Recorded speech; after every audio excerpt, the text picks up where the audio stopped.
વિભાગ સી તરફ આપણે આગળ વધીએ. વિભાગ સી ની અંદર 3 માર્કનો એક સરસ મજાનો પ્રશ્ન પૂછ્યો છે. બાષ્પીભવનને અસર કરતા પરિબળોની ચર્ચા કરો.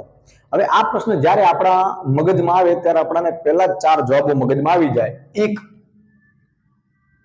સપાટીનું ક્ષેત્રફળ. 2, તાપમાન. 3,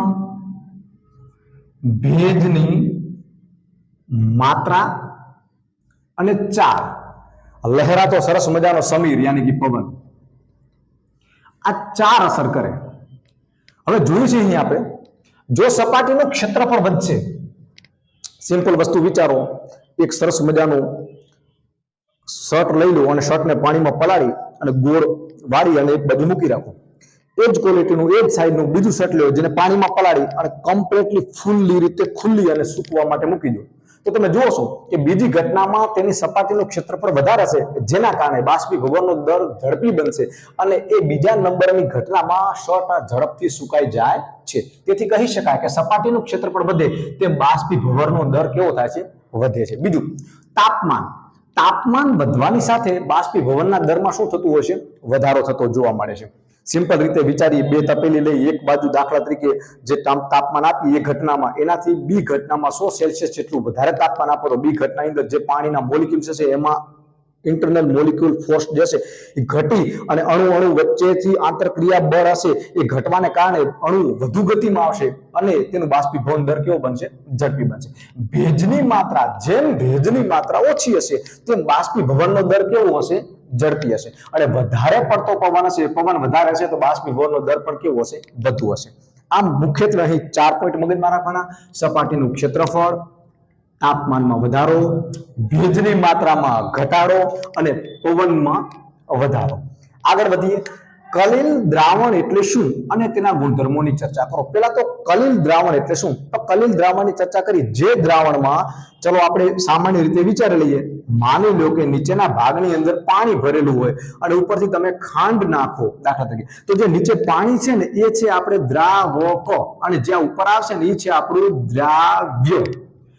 હવે આ કલિલની અંદર આપણે ચર્ચા કરવા જઈએ તો કલિલ દ્રાવણ એટલે શું? કે જે દ્રાવણમાં દ્રાવકથી દ્રાવ્ય પદાર્થ એક વિક્ષેપિત માધ્યમમાં જોવા મળેલો, કે જે એના માધ્યમથી એક આખી સપાટી અલગ કરી આવે છે, જેને કલિલ દ્રાવણ તરીકે ઓળખવામાં આવે છે. કલિલ દ્રાવણના ગુણધર્મો. તો કલિલ દ્રાવણની અંદર દ્રાવ્ય પદાર્થ દ્રાવક કરતા એક ચોક્કસ હદ રેખાથી અલગ જોઈ શકાય. આવા દ્રાવણને બીજા કયા? તો આવા દ્રાવણને વિષમાંગ મિશ્રણ તરીકે પણ ઓળખવામાં આવે છે. જે દ્રાવકમાં દ્રાવ્ય કણો સંપૂર્ણપણે મિશ્રણ થઈ જતા નથી તેવાને વિષમાંગ મિશ્રણ તરીકે ઓળખવામાં આવે છે. ધુમાડો એનું બેસ્ટ ઉદાહરણ છે. ધુમ્મસ એનું બેસ્ટ ઉદાહરણ છે કલિલનું. આગળ વધીએ. નીચે આપેલા દરેકના આણ્વીય દળની ચર્ચા કરો. આવો દાખલો આપણી આ પરીક્ષાની અંદર એક દાખલો તો 100% હશે જ લગભગ. Na2CO3 એક પેલી ચર્ચા કરી. Na2CO3 નું આણ્વીય દળ. ચલો, Na2CO3 જેને આપણે ધોવાના સોડા તરીકે ધોરણ 10 ની અંદર ભણીશું. આપણે પ્રશ્ન પૂછાશે સોડિયમ કાર્બોનેટની રાસાયણિક પ્રક્રિયા અને તેની બનાવટ, તેના ગુણધર્મો અને તેના ઉપયોગોની ચર્ચા કરો. માત્ર ને માત્ર અહીં તો આપણે આણ્વીય દળની ચર્ચા કરવાની છે. ચલો જોઈએ. અહીં સોડિયમના 2 મોલેક્યુલ લખવું પડે કે 2 કૌંસમાં સોડિયમનું પરમાણુ દળ વત્તા, ચલો, કાર્બન એટલે 1 કૌંસમાં કાર્બનનું પરમાણુ દળ વત્તા, ચલો, ઓક્સિજનના મોલેક્યુલ્સ કેટલા છે? 3, એટલે 3 કૌંસમાં ઓક્સિજનનું પરમાણુ દળ.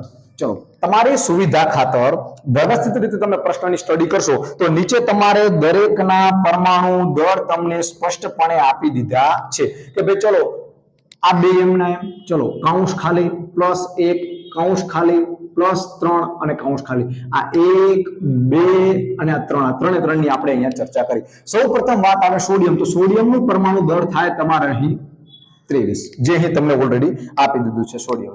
ત્યારબાદ આવે તમારે કાર્બનનું. તો કાર્બનનું થશે તમારું 12, જે અહીંયા તમને કાર્બન 12 પણ શું છે આપેલા છે. વ્યવસ્થિત રીતે પ્રશ્ન વાંચજો. ત્યારબાદ આવે ઓક્સિજન. તો જવાબ આવે તમારો ઓક્સિજન. ઓક્સિજન માટે થશે 16. હવે બધાનો આપણે અહીં ગુણાકાર કરી દઈએ તો 23 2 એટલે થશે 46, 12 12 અને 16 એટલે થશે તમારે 48.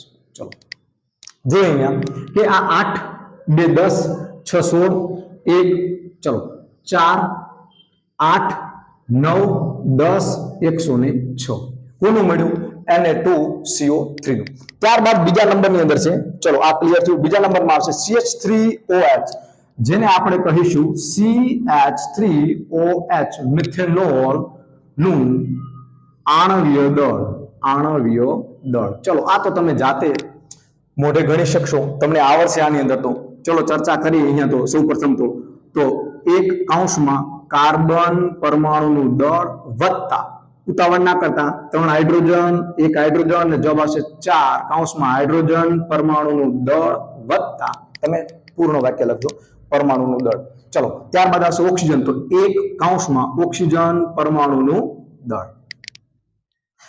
આગળ તમે ઓલરેડી એક વખત ઉપયોગ કરી ચૂક્યા છો, એટલે બીજી વખત તમને પેટર્નમાં કોઈ તકલીફ પડશે નહીં. એક અને ઓક્સિજન, ચલો ઓક્સિજન માટે કેટલા આવશે 16, હાઇડ્રોજન માટે કેટલા આવશે 1 અને કાર્બન માટે કેટલા આવશે તમારે અહીં 12. ચલો 12 એકા 12 પ્લસ 4 4 અને પ્લસ 16 16. ચલો બધાનો સરવાળો કરી દઈએ. 16 ને 4 20, 20 ને 10 30, 30 ને 2 આવશે તમારે 32. ચલો ત્યારબાદ છેલ્લું K2CO3. K2CO3 નું ફોર્મ્યુલા તમને આપી દઉં છું, બાકી તમે લખી શકશો. K2CO3 નું આણ્વીય દળ. ચલો આણ્વીય દળ તેના માટે લખી શકાય 2 કૌંસમાં પોટેશિયમનું પરમાણુ દળ, ચલો પ્લસ કાર્બન 1 કૌંસમાં કાર્બનનું પરમાણુ દળ અને વત્તા ઓક્સિજન કેટલા છે દોસ્તો 3, તો 3 કૌંસમાં ઓક્સિજનનું પરમાણુ દળ. ચલો જોઈ લઈએ. 2 તમને પોટેશિયમનું આપ્યું જ છે 39 પ્લસ 1 કૌંસમાં કાર્બન માટે આવશે 12 અને પ્લસ 3 કૌંસમાં આવશે તમારે 16. ચલો 39 ગુણ્યા 2 કરી નાખો, ત્યારબાદ એમાં 12 ઉમેરી અને 16 ગુણ્યા 3 એટલે 48 કરીને ટોટલ જવાબ મેળવી દો. ચલો આગળની સ્લાઇડમાં આપણે જોઈએ. આગળ આપણે સોલ્યુશન કરીએ. વિભાગ C ની અંદર આપણે હતા તફાવત આપો વનસ્પતિ કોષ અને પ્રાણી કોષ. અહીં તમને એવું કીધું કે વનસ્પતિ કોષ અને પ્રાણી કોષની આકૃતિ દોરીને સમજાવો, માત્ર ને માત્ર તફાવતની ચર્ચા કરી છે. તો તફાવતમાં પહેલા મુદ્દાની ચર્ચા કરીએ તો કે વનસ્પતિ કોષમાં હરિતકણ આવેલા હોય છે, જ્યારે પ્રાણી કોષમાં હરિતકણ જોવા મળતા નથી, નહીતર આપણે બધા લીલા લીલા દેખાતા. આગળ વધીએ. બીજો પોઈન્ટ, તો પ્રાણી કોષમાં તારા કેન્દ્ર હોય છે, જ્યારે વનસ્પતિ કોષમાં તારા કેન્દ્રનો શું હોય છે અભાવ. વનસ્પતિ કોષમાં કોષ દિવાલ જોવા મળે છે, જ્યારે પ્રાણી કોષમાં કોષ દિવાલ જોવા મળતી નથી. વનસ્પતિ કોષમાં રસધાની મોટી હોય છે અને પ્રાણી કોષમાં રસધાની કેવી હોય છે ખરી પણ નાની હોય છે. વર્ધનશીલ પેશી એટલે શું? તેના પ્રશ્નની અંદર જ એનો જવાબ છે. વર્ધનશીલ પેશી એટલે શું? જે પેશીના કોષો વિભાજન પામીને, જોઈએ આગળ આપણે, જે પેશીના કોષો વિભાજન પામીને નવા કોષોનું સર્જન કરતા હોય અથવા નવા કોષોનું નિર્માણ કરતા હોય તેવી પેશીને વર્ધનશીલ પેશી તરીકે ઓળખવામાં આવે છે. ચલો હવે તેના પ્રકાર જણાવો. તો સ્થાનના આધારે મુખ્ય પ્રકારો એના 3. કેટલા પ્રકારો દોસ્તો?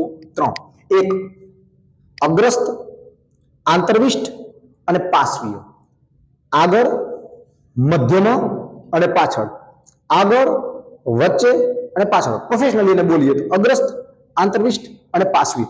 હવે અગ્રસ્ત વર્ધનશીલ પેશી એ જોવા ક્યાં મળે? તો બે, એક તો ખાસ મૂળ અને બીજી પ્રકાંડની ટોચ પર. બીજું એનું કામ શું? તો પ્રકાંડની લંબાઈમાં શું કરે છે? વધારો. જ્યારે આંતરવિષ્ટ વર્ધનશીલ પેશી કામ શું કરે? આંતરવિષ્ટ વર્ધનશીલ પેશી તો તમે ઘણી વખત વરણાના મેળામાં જઈ અને તમે શેરડી ખાધી હશે.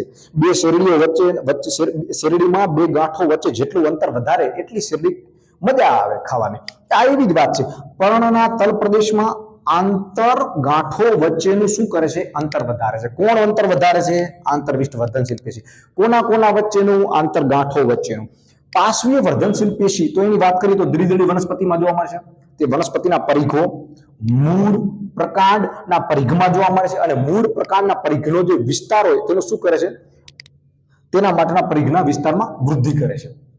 આગળ જોઈએ પરાધ્વનિના ઉપયોગો જણાવો. પરાધ્વનિના ઉપયોગોની અંદર આખું આપણને બુકની અંદર સવિસ્તારપણે ચર્ચા કરી છે.